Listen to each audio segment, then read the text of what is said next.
My mother passed away after a brave battle with a chronic illness. During her final 6 months, my cousin Clara, who was a licensed practical nurse, volunteered to handle her daily home care. I trusted family and welcomed the help, continuing to pay Clara a generous weekly rate while I managed my high-stress job as a corporate hospital compliance auditor. When my mother passed, I was heartbroken. The tragedy was compounded when the estate attorney informed me that instead of the funds coming to me to pay off her final medical debts, Clara had submitted a notarized beneficiary change form executed just 1 week before my mother's passing. When I confronted Clara, she claimed my mother wanted her to have the money to start her own private clinic.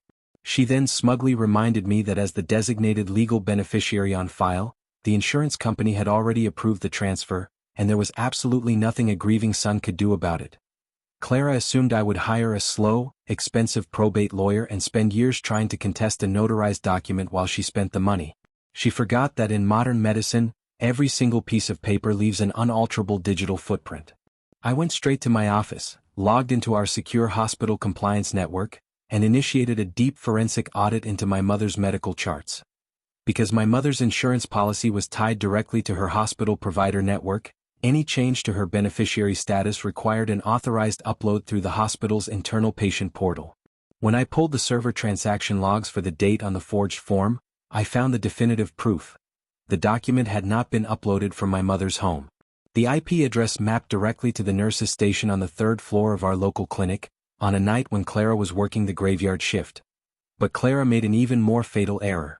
To justify the sudden change of beneficiary to the insurance company's fraud department, she had uploaded a modified clinical assessment claiming my mother was in a perfectly lucid mental state when she signed the form that I checked the hospital's pharmacy dispensing logs for that exact night. I pulled the medication records showing that Clara herself had administered a massive, highly sedating dose of prescription pain management medication to my mother just 2 hours before the digital document was signed. My mother had been completely incapacitated. Clara had physically taken her hand and forced her to sign a paper, or completely forged the signature while my mother was heavily medicated. That I didn't just take this to human resources. Since this involved the falsification of medical records to divert insurance funds, it constituted an immediate federal violation under healthcare compliance laws. I compiled the IP tracking logs, the pharmacy dispensing timestamps, and the original unaltered medical chart into an unassailable data packet and handed it directly to the State Board of Nursing and the Federal Insurance Fraud Division.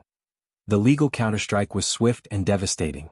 On Friday morning, Clara walked into her shift at the clinic, completely unaware that her world was about to collapse. She was met in the lobby by 2 state investigators and the clinic's chief of medicine. They handed her an immediate suspension notice and a federal asset freeze order that instantly locked the $200,000 insurance payout in her bank account before she could spend a single dime. When she tried to lie and claim the digital logs were mistaken, the investigators showed her the precise security camera footage from the nurse's station, showing her logging into the terminal using a doctor's stolen password to upload the forged files. The fallout completely erased Clara's future.